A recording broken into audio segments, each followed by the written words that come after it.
Hi friends, ఈరోజు మన ఛానల్లో నేను షేర్ చేసుకునే రెసిపీ టొమాటో పెసరపప్పు. గిన్నెలో 2 టేబుల్ స్పూన్ల ఆయిల్ వేసుకొని, ఒకటి ఆనియన్, ఇంకా 1 టేబుల్ స్పూన్ వెల్లుల్లి పేస్ట్ వేసుకొని, ఒక చిన్న మెంతికూర కట్టను కూడా ఇలా చిన్నగా కట్ చేసి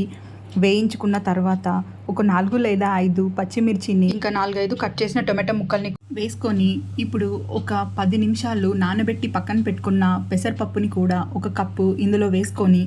బాగా కలుపుకొని, 1/2 టేబుల్ స్పూన్ పసుపు, రుచికి తగినంత ఉప్పు, 1 టేబుల్ స్పూన్ కారపొడి,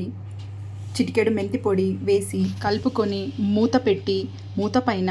వాటర్ పోసుకొని ఒక 5 నిమిషాలు ఉడికించుకోవాలి. ఇప్పుడు 5 నిమిషాల తర్వాత ఆ మూత పైన వాటర్ దీంట్లో పోసేసి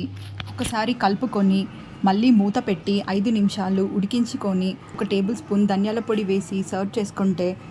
ఎంతో టేస్టీగా ఉండే టొమాటో పెసరపప్పు రెడీ ఫ్రెండ్స్. వీడియో నచ్చినట్లయితే please like, share and subscribe to my channel friends.